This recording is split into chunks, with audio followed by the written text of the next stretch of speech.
톰슨 씨는 회사원입니다. 그리고 흑인입니다.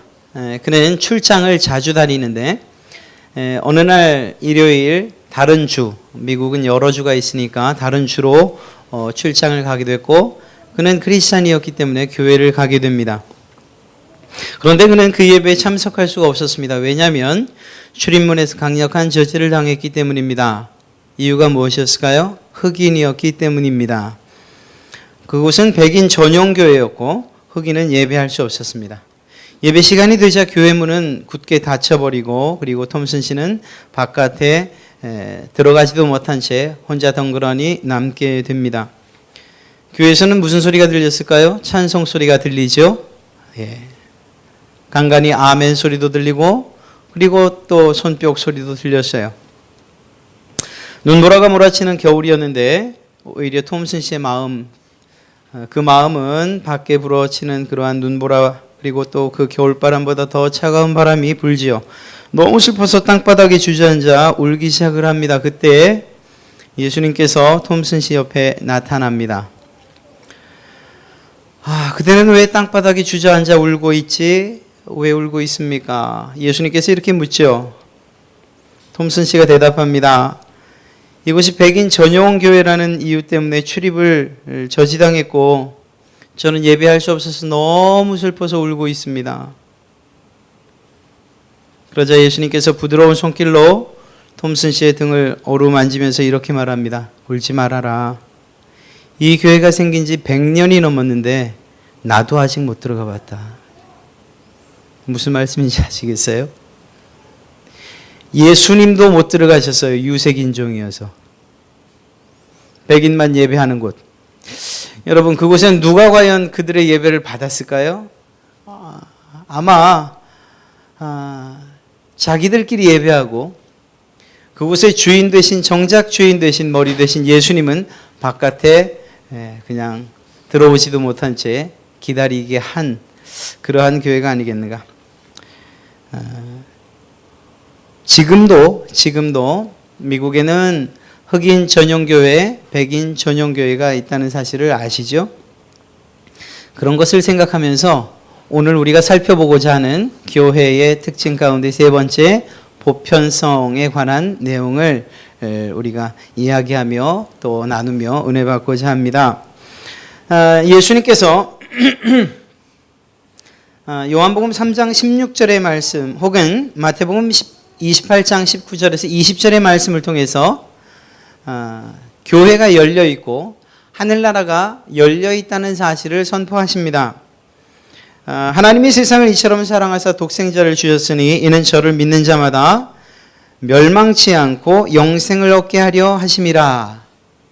또 마태복음 28장 19절부터 20절 말씀을 통해서 그러므로 너희는 가서 모든 족속으로 제자를 삼아 아버지와 아들과 성령의 이름으로 세례를 주고 내가 너희에게 분부한 모든 것을 가르쳐 지키게 하라. 볼지어다 내가 세상 끝날까지 너희와 항상 함께 있으리라 하시니라.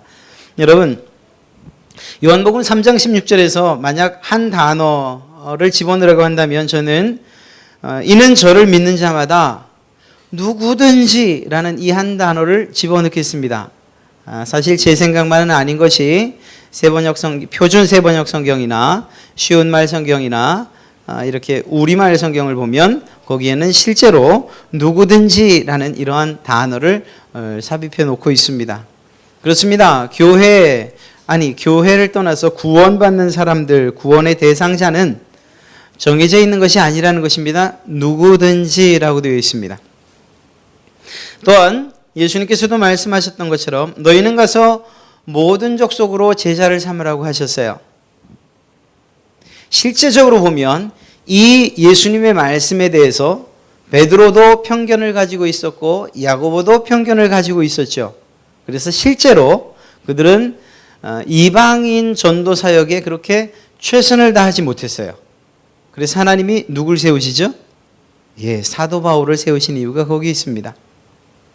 사도 바울은 이방인의 사도로 하나님이 세우셨다고, 주님께서 세우셨다고 그렇게 이야기하고 있습니다. 그리고 실제적으로 이방인 선교의 사도 바울의 그 영향력은 너무나 지대해서 어떻게 좀 그렇지 않다고 이야기하고 싶어도 그럴 수 없는 지경입니다. 예, 그렇습니다. 예수님께서 이 이야기를 하실 때가 지금부터 2000년 전이라고 생각한다면 유대인들의 사고방식으로 볼 때 이 예수님의 이 말씀은 정말 이해할 수 없는 그런 말 가운데 하나였습니다. 아니, 누구든지 하나님의 백성이 될 수 있다고? 와, 말도 안 되는 소리를. 교회의 구성원이 된다고 할 때에 심지어는 이미 말씀드린 베드로와 또 12 제자들 가운데 대부분이 유대인이었던 대부분의 제자들은 실제로 생각할 때에 유대인들을 대상으로 선교했던 것을 보게 됩니다. 이유가 무엇이었을까요?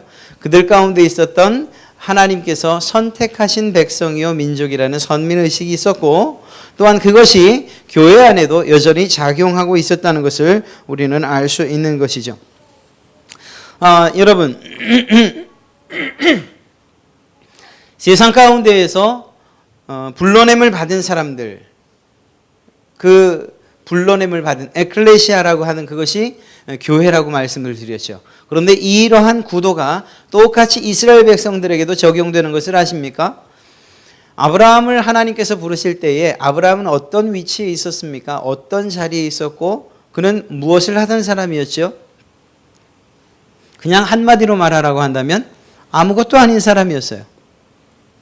오히려 그의 아버지의 직업을 생각해 본다면 하나님이 왜 이런 사람을 불렀을까? 예를 들어 노아를 부를 때에는 노아는 당대의 의인이라 라는 그러한 멋진 수식어라도 붙죠. 아브라함은 그렇지 않아요. 아브라함의 아버지의 직업이 뭐죠? 네, 우상을 만드는 사람이었어요. 하나님께서 가장 가증스럽게 여기는 그리고 그 계명 가운데서 1, 2계명을 차지할 만한 우상과 관계 있는 그리고 그것으로 밥을 벌어먹고 사는 그러한 사람이었다고요. 그리고 아브라함은 그의 아들이었고요. 그런데 하나님께서 이스라엘 민족을 세우기 위해서 아브라함을 찾아갔습니다. 바로 그런 사람. 세상 사람들이 볼 때에 또 우리가 볼 때 왜 하필이면 아브라함일까? 물론 그 안에 하나님을 향한 절대적인 믿음을 가지고 있었고 또 그 믿음을 버리지 않을 것, 그래서 믿음의 조상이 될 것에 대해서 아신 하나님께서 부르셨다고 우리는 생각하죠.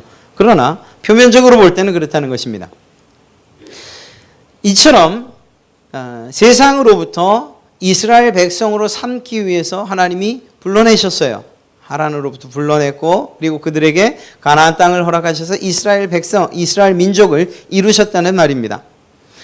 비슷한 구도, 똑같은 구도로 세상 가운데에서 구원받을 만한 자격이 없고 또 하나님의 은혜를 힘입을 만한 특별히 우리가 무엇을 한 것이 없음에도 불구하고 주님께서 우리를 불러내셨고 그리고 우리를 구원받은 자로 그리고 교회로 세우셨다는 거예요. 거의 비슷하죠? 네, 그렇습니다. 이스라엘 백성들에게 있는 그 선민의식 그리고 선택받았다는 그 의식이 긍정적으로 나타나면 어떤 모습으로 나타날까요? 먼저는 하나님께 감사하는 것으로 나타날 것입니다. 야, 이거 저희가 아무것도 아닌데 우리를 구원해 주셨군요. 감사. 그리고 그것이 긍정적인 표현으로 나타난다면 우리도 이렇게 은혜를 받았는데 다른 사람들도 이러한 은혜, 하나님의 은혜를 받아야 되지 않겠습니까? 포용하는 것으로 나타나는 것, 그것이 정상적일 것입니다. 그런데 이스라엘 백성들에게 있어서의 그 선민의식은 매우 부정적으로 나타났고 그 결과는 어떻게 나타났는가? 차별과, 즉 유대인과 비유대인의 차별과 그리고 더 나아가서 배타성으로 나타나게 됩니다. 우리 민족이 아니면 이렇게 정말 단절해버리고 마는 이러한 이스라엘 사람들, 유대인들의 문헌 가운데에 이방인들은 하나님이 왜 만드셨을까? 그리고 또 그 실제로 이스라엘 남자들의 기도문, 아침마다 드리는 기도문 가운데에 하나님 저를 여자로 태어나지 않게 해주셔서 감사합니다. 또 이방인으로 태어나지 않게 해주셔서 감사합니다. 그 이유가 무엇인가? 그 문헌을 보면 이방인들은 왜 만드셨을까? 하나님이 지옥의 불쏘시개로 사용하기 위해 만드셨다. 이렇게까지 이야기합니다. 그런 사람들의 생각 가운데에서 이방인들이 정상적인 신앙인으로서 자라갈 수 있겠는가? 없다는 거예요. 그들이 선민으로서 이스라엘 백성들의 그 유대인 사회로 들어와 정상적인 삶을 살 수 있다? 그건 거의 불가능하다는 이야기입니다. 어쩜 이렇게 됐을까요? 제가 처음 말씀드릴 때 아브라함이 아무것도 아닌 사람이라고 말씀드렸던 이유를 아시겠어요? 정말 아무것도 아닌 사람을 하나님께서 불러서 백성으로 삼으시고 나라를 삼아주셨는데 정작 그렇게 은혜를 받은 사람들이 하나님의 백성으로서 다른 사람들에 대한 포용도 없고 또 사랑도 없고 또 그들의 자신들을 불러주신 것에 대한 하나님에 대한 감사도 없는 이러한 생각을 할 때 우리 그리스도인들 특히 교회된 우리가 이런 부분에 있어서 한번 우리를 스스로 돌이켜 봐야 돼요. 오늘 세 번째 살펴보는 것이 무엇인가 하면 바로 보편성에 관한 것입니다. 교회가 교회로서 모습을 드러내기 위해서 그리고 교회로서 자신의 나타내는 특징 가운데 세 번째가 바로 이 보편성입니다. 첫 번째가 무엇이었죠? 통일성이었고 지난주가 거룩성이었고요. 그리고 오늘이 보편성이에요. 보편성이란 말은 쉽게 이야기하면 차별이 없다는 이야기입니다. 아까 제가 처음 말씀드렸던 얘기, 저는 좀 웃어줄까 해서 이야기를 했는데 아무도 반응을 안 하셔서 아주 난감했어요. 그러나 그 뜻은 다 아셨죠? 혹시 뜻도 모르고 계신 분은 안 계시겠죠? 예수님도 못 들어갔다는 얘기가 무슨 말인지 모르시겠어요? 이스라엘 이 백인들의 배타적인 성격이 그리고 자기들만의 예배 그곳에 예수님도 색깔을 가진 민족이어서 인종이어서 들어가지 못했다.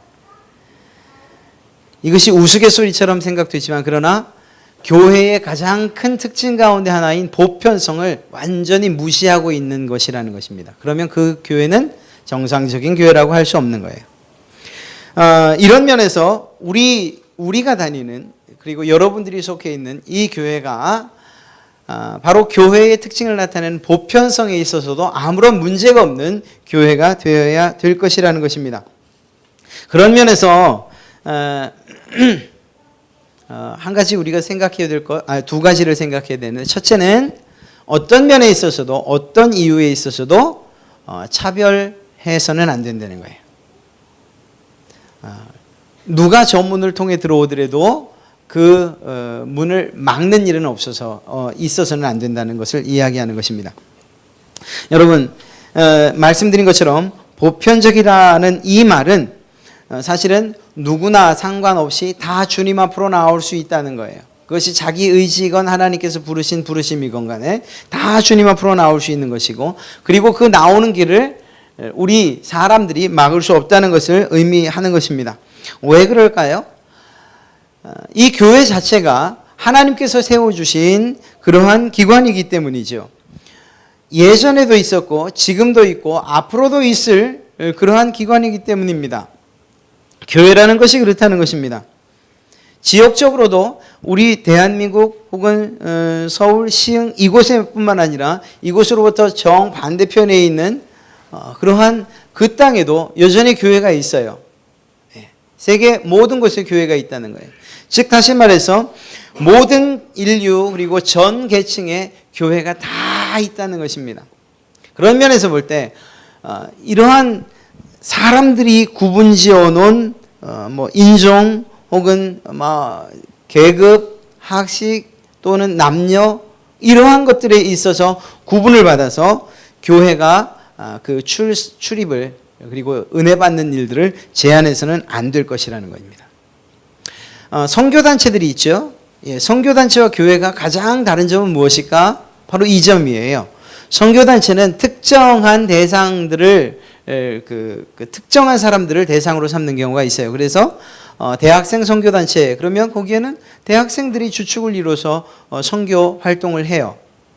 그 궁극적인 목적은 예수 그리스도를 믿게 하는 것이 있을지 모르지만 그러나 선교단체로서 세워질 때는 거기에 합당한 구성원들을 구성원에 대한 기준이 있다는 것입니다. 군선교단체 그러면 누구를 대상으로 하고 누구들의 대부분 누구에 의해서? 군인들에 의해서 또 군인들을 선교하는. 이렇게 선교단체는 목적과 그리고 그들이 생각하는 바에 기준이 있어요. 그러나 교회는 그러한 기준조차도 없다는 사실을 알아야 합니다. 교회는 다양한 사람들이 함께 모여서 예배해야 되는 거예요. 그런 면에서 매우 다양성 혹은 보편성을 가지고 있어야 되는 것이고, 이러한 보편성, 누구나 차별 없이 예배할 수 있는 교회가 우리가 이야기하는 건강한 교회라고 할 수 있는 것입니다. 교회가 보편성을 나타내기 위해서 제일 중요한 것은 무엇인가 하면, 이미 말씀드린 것이지만 교회에 오는 사람들 혹은 교회 구성원이 되려고 하는 사람들에 대한 차별을 없애야 돼요. 우리 교회는 차별이 없다고 그렇게 이야기할 수 있겠는가? 정말 좀 고민하며 대답을 해봐야 될 것 같습니다. 왜냐하면 이건 뭐 사실은 제 어릴 때 경험이 있어서인지 모르지만, 새벽에 새벽 예배를 하잖아요. 새벽 예배를 하면 가끔 가슴이 철렁 떨어질 때가 있어요. 모르는 분이 저 뒤에 이렇게 앉아 계시면 가슴이 철렁 떨어져요. 이러면 안 되잖아요. 목사가 그러면 안 되죠. 그런데 저희 어렸을 때 하여튼 술만 드시면 교회 오는 분이 계신 거예요. 전화를 하면 꼭 4시 반에요. 4시, 3시에서 4시 사이에. 나 누군데요? 이렇게. 예배 시간에 와서 아주 정말 큰 소리 지를 때는 목사님이 내려가지 못하잖아요. 저희 아버님이 내려가지 못하니까 옆에 있는 청년들이랑 제가 뜯어 말리는 거예요. 붙잡고 나가죠. 예배가 방해되니까 그건 안 된다고 생각을 하는 거예요. 그런데 그때 그런 생각들이 때문인지는 모르지만 지금도 누가 와서 이렇게 하면 벌써 술을 드시진 않았는가부터 시작해갖고 이 두려움이 있어요. 또 더군다나 이제 교회 계시다 보면 많은 분들이 오는데 대부분 이제 이렇게 도와달라고 오시는 분들이 대부분이죠. 특히나 그뿐만 아니라 행색이 정말 우리가 참을 수 없을 만큼 남루하고 힘들면 그에 대한 이 마음이 사실 무거워지는 게 솔직한 심정인 거예요. 그런 상황에서 제가 이 보편성에 대해서 이야기를 해야 되니까 쉬운 얘기는 아니죠. 그러나 여러분들도 오늘 이 시간 저와 함께 이야기하면서 이러한 부분들에 대해서 좀 자유로워야 할 그러한 필요가 있을 거라고 생각을 합니다. 그래요. 제가 그렇게 부담을 갖는 것들, 그리고 또 마음에 이렇게 좀 무거워지는 것들, 제 경험이라 할지라도 그것조차도 사실은 내려놓아야 되는 게 맞는 것이죠. 왜냐하면 말씀드린 것처럼 누구나 이 교회에 와야 하고 또 누구나 은혜 받을 수 있기 때문이에요. 혹시 압니까? 그렇게 술 한잔하고 오셨다가 예배드리다 하나님의 놀라운 역사가 있어서 정말 새로운 그러한 은혜를 경험하고 하나님 앞에 일꾼이 될지, 그 일들에 대해서 제가 확신하지 못하면서 그들이 이 예배당에 들어오는 것을 막는다면 그건 저는 정말 크게 잘못하는 것이죠. 그러면 그렇게 그냥 행색이 남루하고 초라한 사람들에 대한 부담감만 있냐? 그건 또 아니에요. 또 외국인들에 대한 부담도 있죠. 사실 그럴 수 있어요. 일단 말이 통하지 않잖아요. 뭘 말할까 겁나잖아요.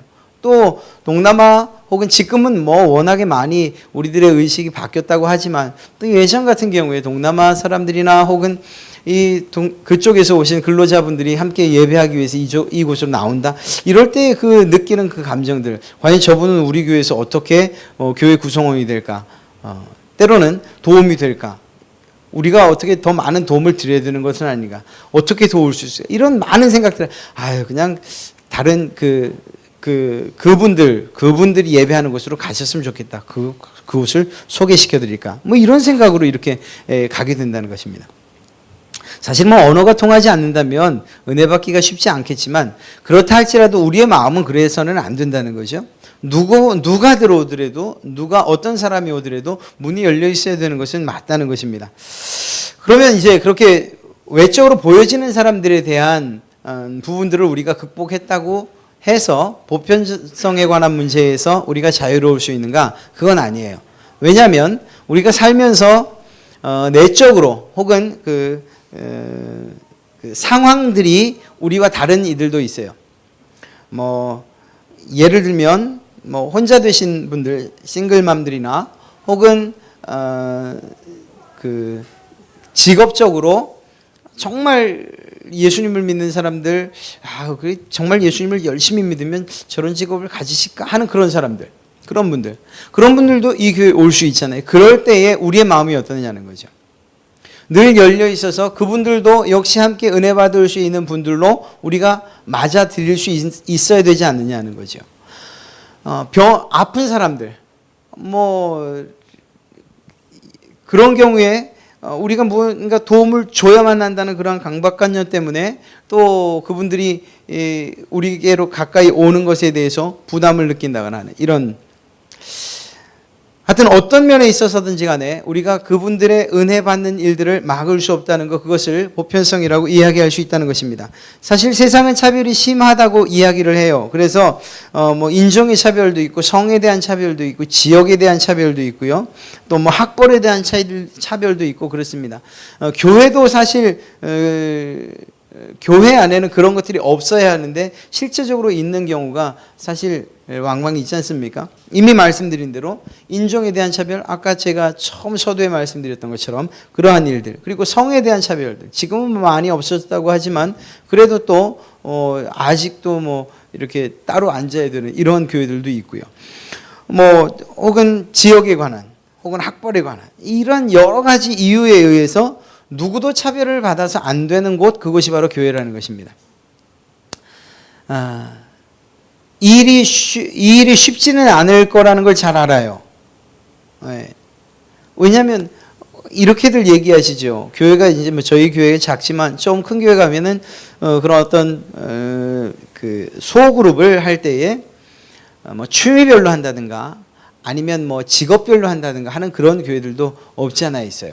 그러다 보니까 의사들은 의사대로 모이고, 혹은 뭐 변호사는 변호사들대로 모이고, 뭐 이런 식으로 이렇게 모이게 될 때에 갖는 소외감들이 없겠냐? 있다는 거죠.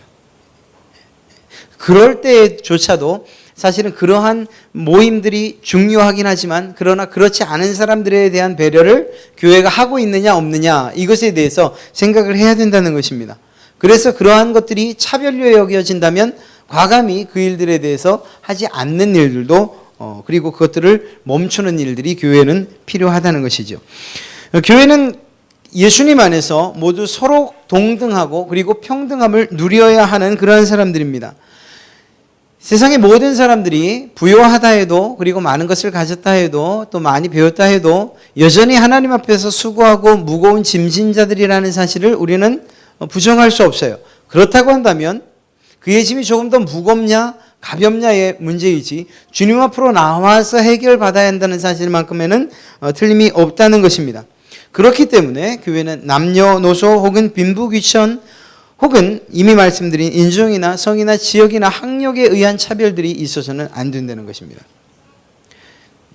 교회로서의 특징을 나타내는 이 보편성이 이야기하는 것이 바로 이것입니다. 바로 그러한 때에 비로소 누구나가 하나님 앞으로 나와 정말 예배하며 은혜 받을 수 있는 것이라는 거죠. 쉬운 일은 아니에요. 정말 쉬운 일은 아니에요. 당장에 정말 우리의 도움이 필요하고, 때로는 정말 그 남루하고 냄새나는 그러한 분이 예를 들어 오셨다면, 지금 안 계시니까 제가 이렇게 얘기하는 거죠. 오셨다면 우리가 그분들에 대해서 어떻게 할 것인가, 좀 실질적으로 이렇게 생각을 해봐야 되는 거죠. 이러한 면에서 결국 우리는 차별하지 않아야 된다는 사실을 머릿속에다 깊이 이렇게 새겨야 할 것입니다. 교회는 그런 면에서 가장 그 어떤 공동체보다 열린 공동체여야 하는 것이 사실이에요. 열려 있어야 되는 거예요. 어느 교회를 가면은 문이 닫혀 있는 교회도 있어요. 저희 교회도 올 상반기부터 어쩔 수 없이 문을 닫았죠. 이 어린이집이 같이 있다 보니까 문을 닫아놓습니다. 근데 그 전까지는 항상 문이 열리죠. 이 교회도 문을 열어놓고요. 예전엔 뭐 이것도 훔쳐가고 저것도 훔쳐갔대요. 그러면 또 다시 살 각오를 하고 문은 열어놔야겠어요. 저는 그렇게 생각을 해요. 왜냐하면 열려 있어야 돼요. 누구나 와서 기도하고 그리고 돌아갈 수 있게끔 말입니다. 설령 그 사람이 물건을 훔치러 온 사람이라 할지라도. 그래서 이렇게 그 교회의 단지 문이 열렸다는 것뿐만 아니라 그것과 동일하게 우리의 마음의 문도 열려야 되는 것, 이것이 보편성에 대해서 이해하는 성도들이 취해야 할 태도라는 것입니다. 여러분들의 마음을 여는 것이죠.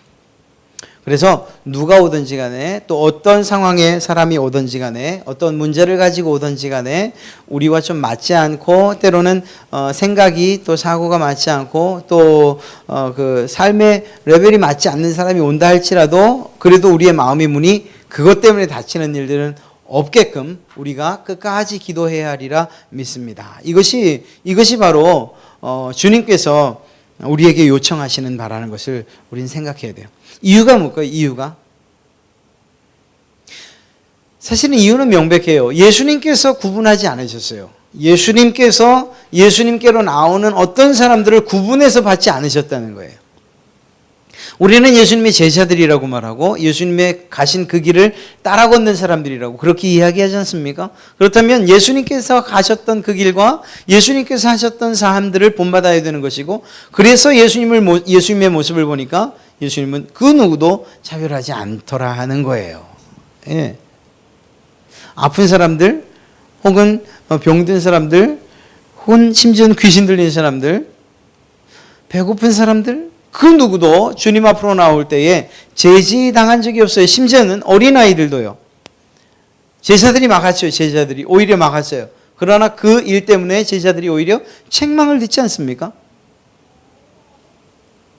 예수님 앞에 정말 혈루증 걸린 여인이 와서 예수님의 옷자락을 만져요.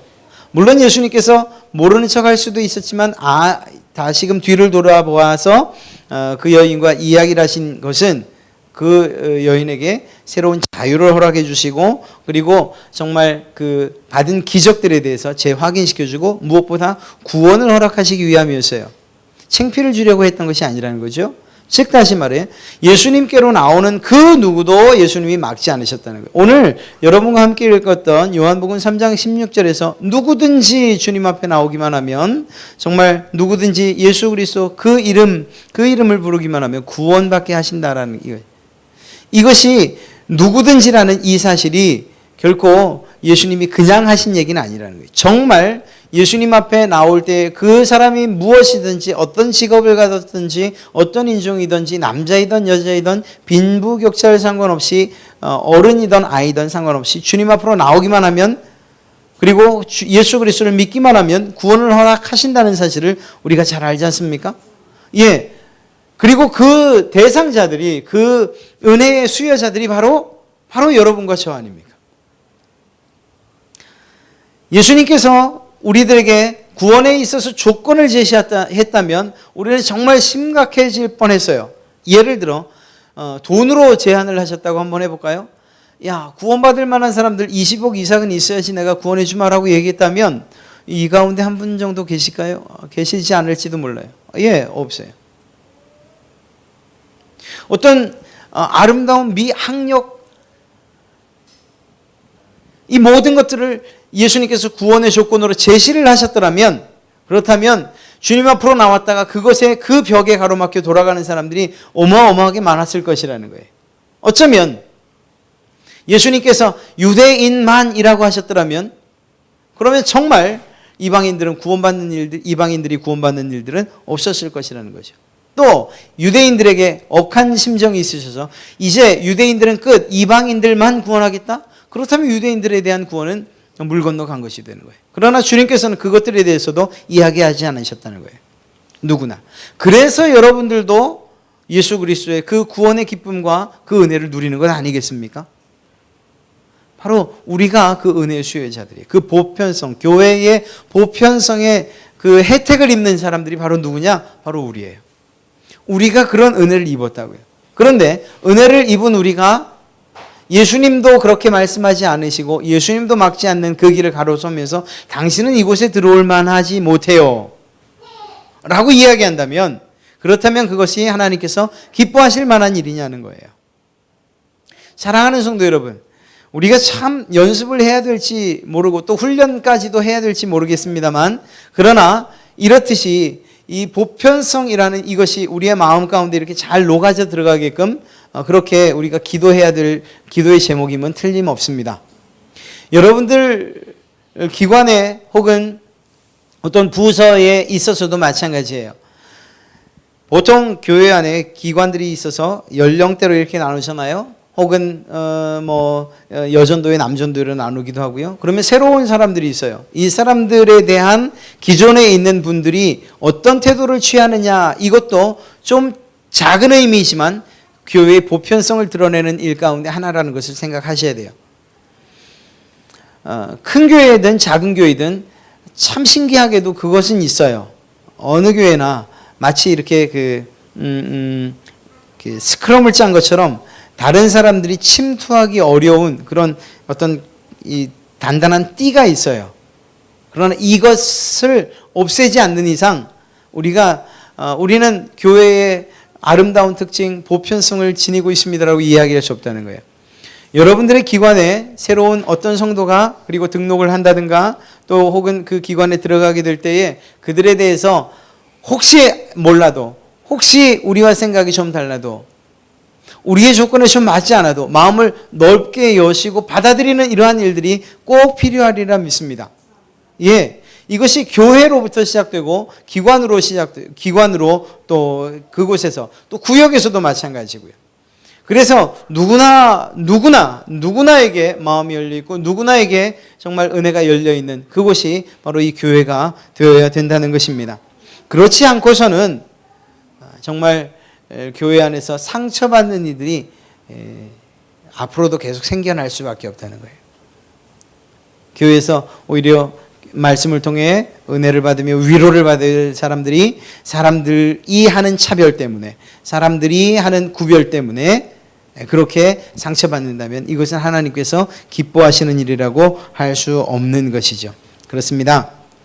열린 교회가 되기 위해서 우리는 정말 우리의 마음을 여는 이러한 일들이 필요할 것입니다. 그것이 첫 번째 의미로서의 보편성을 나타내는 방법이에요.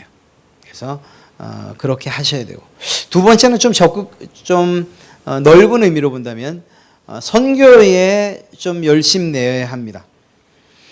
교회는 선교를 해야 되는 거예요.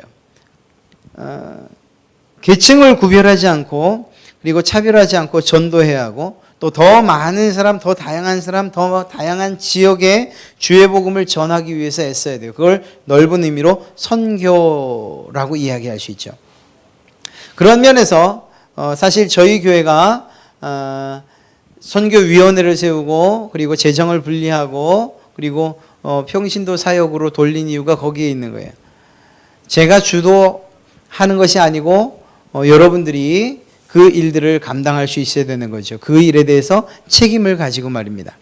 선교 헌신 예배를 2달에 한 번씩 꼭 하는 이유도 거기에 있는 거예요. 어떤 면에서든지 우리는 선교적이어야 해요. 어떤 면에 있어서든지. 왜냐하면 그것이 우리의 교회의 보편성을 드러내는 또 다른 방법이기 때문인 것입니다. 이곳 안에서 소극적으로는 우리 교회로 들어오는 사람들에게 열린 마음이어야 하지만 또 넓은 의미로는 우리가 정말 열린 마음을 바깥으로 표출하는 것, 그것을 선교한다라고 이야기하는 것입니다. 세계 모든 민족 그리고 모든 나라 그리고 언어가 다르고 그리고 삶의 방법들이나 문화가 다른 그들에게도 예수 그리스도는 필요하죠. 그래서 그 예수 그리스도를 증거하고 또한 전하는 이러한 선교에 우리가 최선을 다해야 할 줄로 믿습니다. 전 세계 모든 민족, 모든 계층들도 하나님의 말씀을 들어야 하고 들을 만한 그러한 이유가 있고 자격이 있고 그들에게도 구원이 허락되어져 있고 열려져 있기 때문에 그 일들에 대해서 우리가 의도적으로 막는 일은 없어야 되는 거죠. 선교를 보낼 때에도 어느 지역을 정한다거나 그럴 수는 없는 거예요. 물론 정책적으로, 선교 정책적으로 그럴 수는 있을지 모르지만 그러나 우리의 마음이 우리는 좀 고상한 선교를 해보자. 유럽 쪽 아니 우리는 그냥 아프리카 쪽으로만 하자. 우린 동남아 쪽으로만 하자. 이렇게 이야기할 수는 없다는 거예요. 그것이 어떤 곳이든지 간에 정말 주님께서 보내주시는 사람들 감동을 주셔서 하게 하시면 그곳이 어느 곳이든지 간에 우리는 할 수 있게끔 선교할 수 있게끔 우리의 마음을 열어놔야 된다는 것이죠. 이것이 정말 누구에게나 구별되지 않고 열려있는 그러한 보편성을 드러내는 적극적인 방법입니다. 선교하는 일.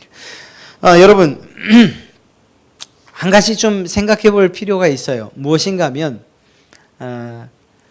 이러한 보편성을 이야기할 때에 그러면 우리가 어느 만큼까지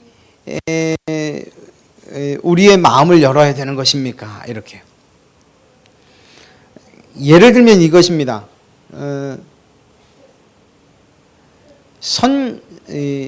남전도회가 있어요. 남전도회가 있는데 믿지 않는 사람들, 술을 좋아하는 어떤 한 분이 들어왔어요. 그래서 그 다음에 남전도회 모임을 호프집에서 했어요. 다 같이 한잔하면서. 이 정도까지 가야 되나요? 이건 정말 좀 심각하게 생각해 봐야 할 문제예요. 우리가 교회의 거룩성까지 침해하며 보편성을 추구해야 되는가? 그건 아니라는 거예요. 여러분, 교회는 어떻게 되어야 하는가? 세상과 구별되어야 돼요. 그런데 이 구별이라는 말이 우리가 생각해 봐야 되는 것이 예를 들어 배를 그리스도인이라고 생각한다면 배는 어디에 있어야 배의 역할을 감당하는가? 바닷가에 끌어올려져 있으면, 해변가에 끌어올려져 있으면 그걸 배라고 할 수 있습니까? 배의 역할을 하나요? 못하죠. 그건 배가 아니에요. 그러면 바다 가운데 푹 잠겨서 마치 잠수함처럼 들어가 있으면 그 배가 정상적인 역할을 하는가요? 아니죠. 배는 모름지기 바다에 떠 있어야 돼요. 무슨 말인가 하면요. 나는 구별된 삶을 살기 위해서 그래서 세상과 멀리 떨어져 입산수도하겠소라고 한다면 교회에 제대로 된 역할을 하고 있는 거냐? 그거 아니라는 거예요. 그러면 또 반대로 나는 세상 가운데 들어가서 주의 복음을 증거하기 위해서 아예 바닷속으로 들어가겠소, 세상과 똑같아지겠소 이야기한다면 그것도 역시 아니라는 거예요.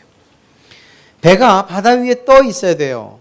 그것처럼 그리스도인들은 세상 가운데 있어야 돼요. 그러나 세상의 바닷물이 자기를 침범하지 못하게, 배 안으로 들어오거나 배를 삼키지 못하게끔 철저하게 막아낼 수 있어야 되는 거예요. 세상 가운데 있지만 세상과 하나 되지 않는, 구별되어 있는 삶을 살 때 그것이 그리스도인들의 자리인 것이에요.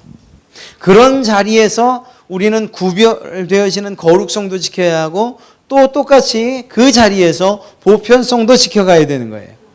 예, 이러한 일들을 생각할 때에 참 온전한 교회 되기 어렵다. 예, 어려운 일이죠. 그러나 우리는 그렇게 해야 된다는 것입니다. 사랑하는 성도 여러분, 오늘 정말 어려운 이야기를 했지만 그러나 이것이 여러분에게 도전이 되고 또 숙제가 되기를 간절히 바랍니다. 보편적이 된다는 것, 이것이 아까 말씀드린 것처럼 그래? 그러면 내가 세상 사람들과 똑같이 살면 되는 것이구나. 그걸 말하는 게 아니라는 것이죠.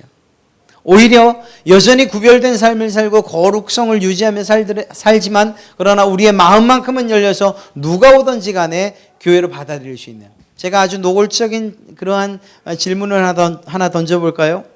예를 들어 여러분 우리 교회에 동성애자가 온다 이렇게 그런 성도가 등록을 하겠다고 하면 제가 막아야 될까요? 아니면 다른 곳으로 다른 교회를 이렇게 소개시켜 줘야 될까요?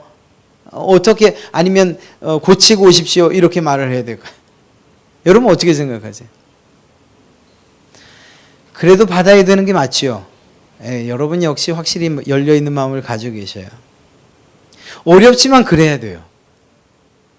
어렵지만. 그렇다고 해서 우리가 그분들을 이해하고 그리고 또 정말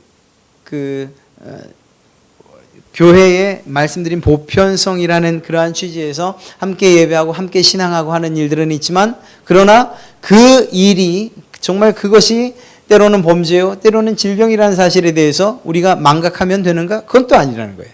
그러니까 거룩성과 보편성이 때로는 상충되는 것 같지만 그러나 이 경계를 잘 이어져 나갈 수 있게끔 하는 그러한 지혜가 우리에게 필요하다는 것입니다. 누가 오든지 간에 우리는 막을 수 없어요. 주님께서 막지 않으셨는데 어떻게 막을 수 있냐는 거예요. 가늠한 여인이 예수님 앞으로 정말 끌려 나왔을 때에 그때에 야 이건 너희들이 말이 맞다. 하나님께서 주신 법대로 그냥 처리해라. 이렇게 하지 않으셨잖아요. 그 자리에서 결국은 그 여인을 살리는 방향으로 예수님께서 정말 모든 이야기들과 그리고 마지막에 그에게 자유를 허락하셨잖아요. 그것이 예수님의 길이었다면 우리 또한 그렇게 가야 된다는 거죠. 누가 오든지 간에 기쁘게 맞이하시고 누가 오든지 간에 웃음으로 맞이하시고 그에게도 주의 복음이 그리고 또한 정말 하나님의 은혜가 선포되어질 수 있게끔 여러분들이 정말 잘 그 길을 안내해 주시기 바랍니다. 여러분 생활하시다 보면 또 전도하시다 보면 이런 생각 들지 않으세요? 반드시 그렇지는 않겠지만 야, 저 사람은 우리 교회 성도가 됐으면 참 좋겠다. 아우, 저 아저씨는 제발 우리 교회 성도가 되지 않았으면 좋겠다. 욕을 너무 하시니까 말이에요. 교회에서도 욕할까 봐 겁이 아우, 저분은 전도하지 말아야지. 네, 그런 마음들이 있어서 안 된다는 거예요. 그러니까 우리 스스로 아까 말씀드린 전도를 하건 선교를 할 때에도 우리의 생각과 우리의 기준에 맞춰서 저 사람은 구원받을 만한 사람이니까 전도하고 저 사람은 구원받지 못할 만한 사람처럼 여겨지니까 전도하지 않아야지, 이것이 아니라는 거예요. 누구에게나 복음이 전해져야 되고 누구에게나 전도되어져야 되고 또 그 가운데서 누구나가 온다 할 때에 여전히 열려있는 교회가 되어야 된다는 거예요. 참 어려운 일이지만 그러나 그렇게 정말 주님께서 기뻐하시는 교회를 우리가 만들어가야 되지 않겠습니까? 저도 아직 다듬어지지 않고 그리고 또 열려있지 않은 마음이 있다면 더 활짝 열어서 정말 누가 오든지 간에 은혜 받는 자리로 이끌어갈 수 있게끔 또 저와 여러분이 힘을 합한다면 그것이야말로 하나님께서 기뻐하실 만한 일이라는 것, 그 사실을 우리가 꼭 기억해야 될 것입니다. 예.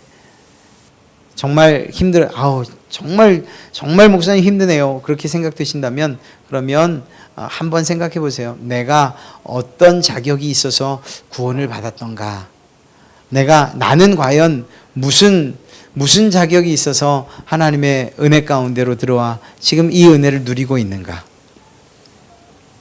사실 우리도 그럴 만한 자격이 없고 우리도 정말 하나님의 은혜 앞으로 그 은혜의 보좌 앞으로 나올 만한 어떤 특별한 이유도 없는 것 아니에요. 하나님께서 단지 우리를 부르셨다는 것 그리고 주님께서 우리를 이 자리로 불러내 주셨다는 것 이 이유 하나 때문 아닙니까? 그리고 우리가 그 앞으로 나올 때 누구도 우리를 막지 않았다는 사실.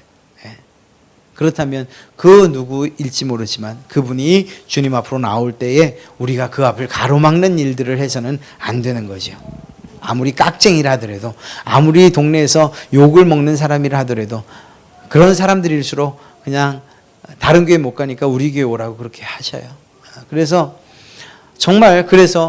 세상 사람들이 볼 때는 정말 저 교회가 소망이 있는가 비전이 있는가 싶다 할지라도 그래도 그런 사람들이 주님 앞으로 나올 수 있는 교회가 된다면 하나님께서 정말 기뻐하시는 교회가 될 줄로 믿습니다.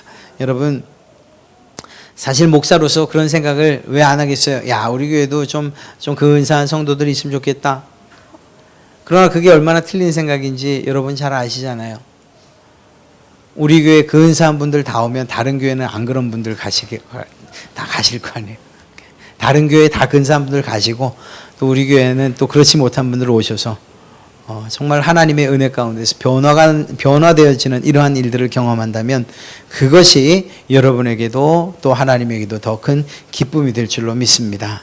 여러분의 작게는 여러분의 구역 안에서 여러분의 기관 안에서 배타적이고 또 이렇게 닫힌 마음들을 열어놓으셔서 누가 들어오든지 간에 그들이 하나 될 수 있게끔 여러분이 정말 마음의 문을 여시고 또 교회 입장에서는 저로부터 시작해서 여러분까지 누구나 주님 앞으로 나올 수 있게끔 우리의 마음과 이 자리들을 비워놓는 이러한 일들이 필요하고 웃음을 잃지 않는 일도 필요하리라 생각합니다.